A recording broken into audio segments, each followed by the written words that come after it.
This man has an impossible dream: to carve a two-story family home inside a mountain. Ambitious.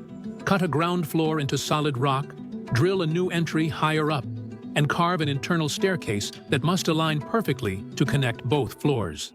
Water breaks in, fire erupts. Then comes his hardest task: carving a staircase from opposite ends, hoping both sides meet. Still, Hu pushes on. For Hu, it traces back to a childhood vision. Why build a home by stacking stone when you could carve one directly from a mountain? With the skills he's gained and a family he wants to provide for, to cut through the solid rock, Hu uses a water core drill that extracts cylindrical sections of stone. It works by continuously pumping water through the bit, turning rock dust into slurry and making removal far easier.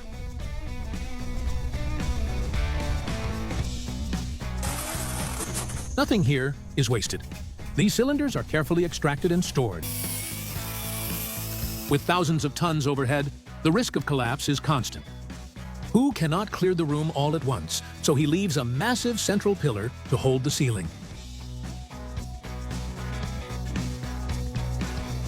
Then he carves the walls into an arch, shifting the load into the side walls.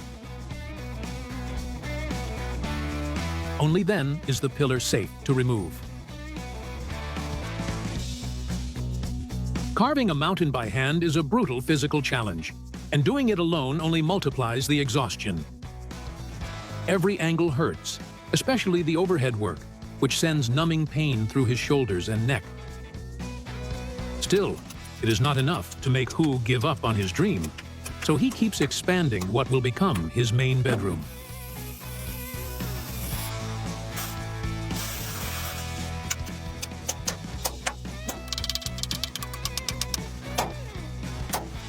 During the expansion, he notices a subtle draft. Using a lighter, he sees the flame flicker. Air is leaking somewhere through the rock. It means there are cracks.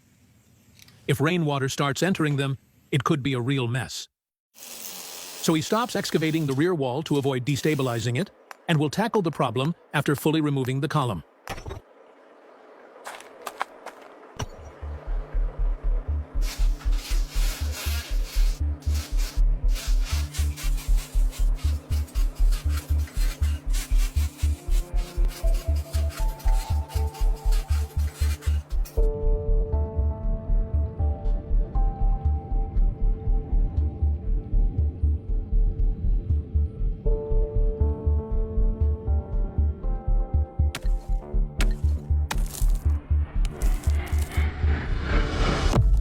The column finally gives way, and exactly as planned, the arched ceiling holds firm.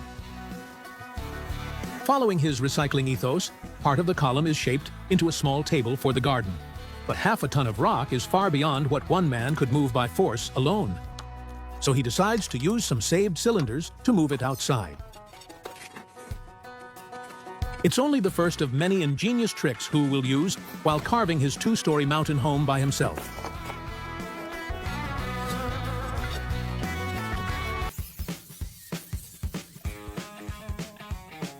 Once the stone is cut away, there is no reversing the mistake. That level of accuracy is critical for the layout he has planned. This first floor will become the master suite for him and his wife, while a second level still waiting to be carved above will one day belong to his children. With the floor leveled, Hu takes preventive action against Sichuan's heavy storms. As an extra precaution, he applies cement to the crack, hoping this seal and the drainage trench will keep the house dry. All that remains is to wait and see how the mountain responds. Next, he begins the most high-stakes structural connection, the internal staircase. The stairs will lead up to the second floor, so logistical foresight is critical here. He marks out the blueprint on the facade, calculating the exact number of steps needed to reach it.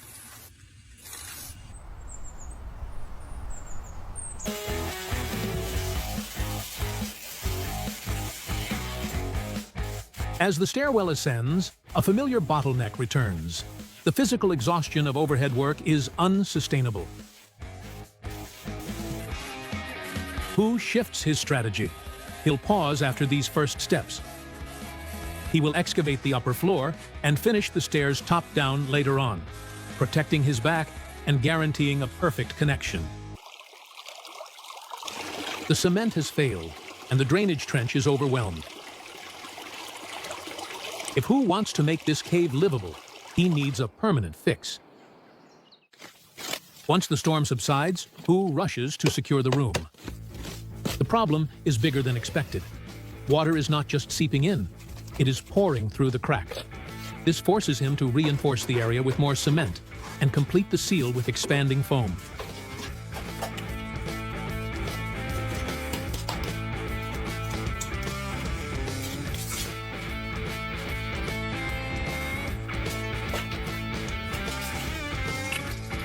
Before Who shifts his focus to the exterior and the upper level. A proper window here will keep out rain and bugs while allowing natural light and ventilation.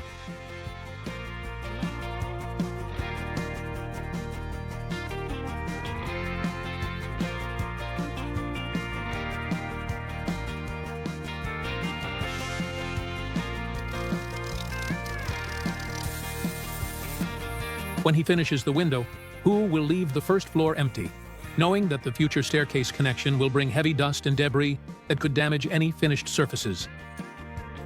After connecting both levels, he will furnish it and finally move in. The first floor is now sealed, and construction starts to move upward. To ensure success, he plans everything in detail on a whiteboard. He will carve an outdoor kitchen directly into the rock, saving valuable space inside.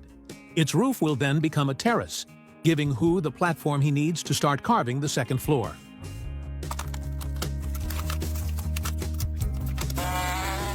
The design includes two independent combustion holes, one for cooking and the other for boiling water. Who spots a natural crack in the rock and turns it into a brick chimney, creating an ingenious way to vent the kitchen smoke.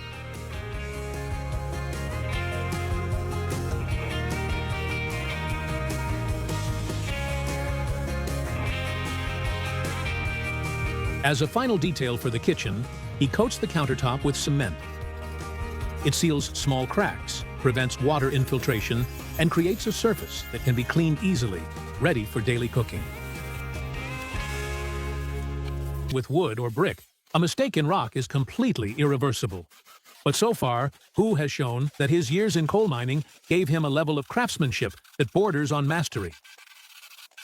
Right next to the steps, he excavates a storm drainage channel. Its purpose is to channel heavy rainfall and mud straight into this trench while construction continues above. But for Who's children, it serves a far more entertaining purpose. As a safety measure, he adds a log railing, sealing the ends with a black moisture barrier to prevent the timber from rotting in a few months. He's taking extra care to make the entire home safe for his kids.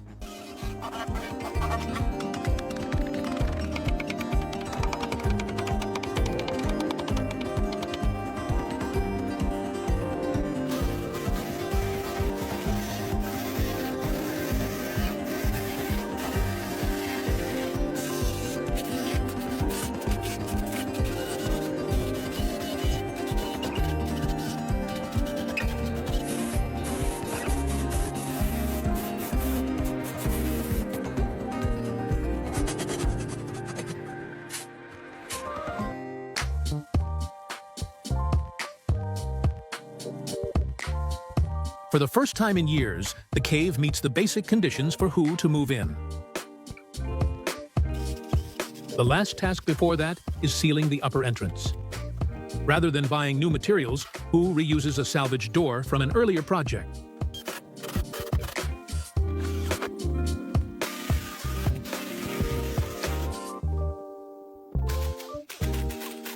Recessed deep into the rock face, the doorway protects the interior even during the upper all-in-one workspace.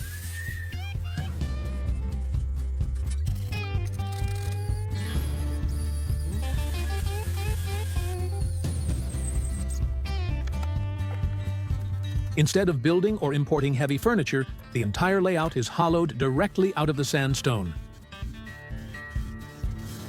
A central cavity forms the desktop, while the upper opening is reserved for the window.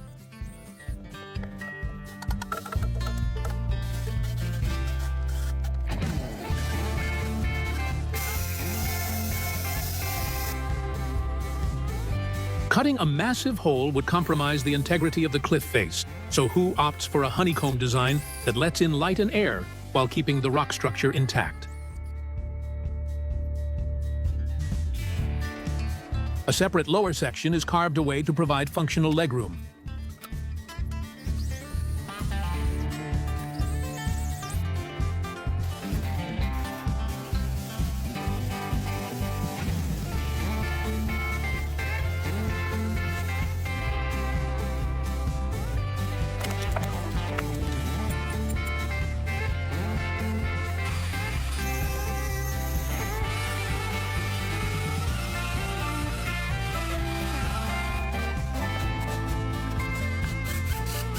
The true genius of the design is invisible to the eye. Every cylinder is drilled at a subtle downward angle, leading rainwater out of the room during any storm.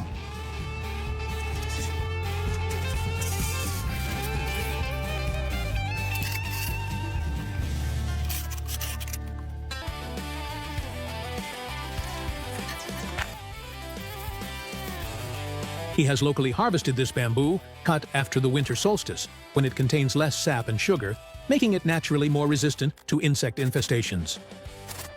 He installs the stalks mimicking the pattern of overlapping roof tiles to shed water cleanly.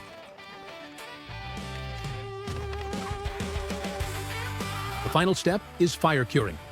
Passing a blowtorch over the green bamboo forces its natural oils to the surface, baking a hard, protective shield over the bamboo. The kitchen is fully sealed, weather-tight, and visually unified with the surrounding forest.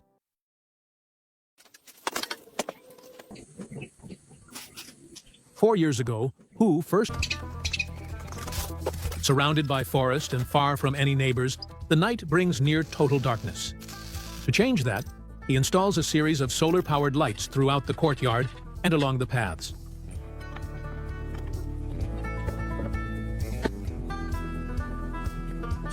Hu turns his attention to the final interior touches on the lower floor, preparing the space as a surprise for his wife.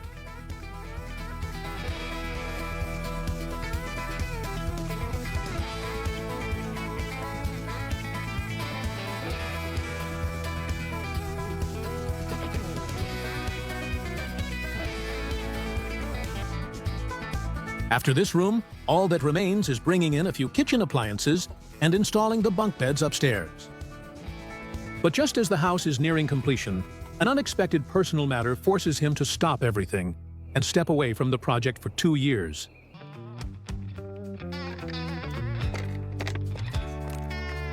Water will be drawn from the existing pipeline and drained down the hillside, giving the kitchen a fully independent supply brought in, as it offers greater durability and withstands the humid conditions much better than wood.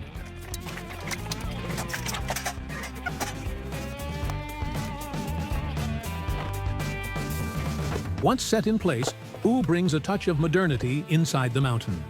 He installs a Wi-Fi router, connects his laptop, and adds a bottled water dispenser to ensure a clean, reliable source of drinking water. Where he had left ventilation gaps years earlier, allowing the smoke to escape cleanly out of the house.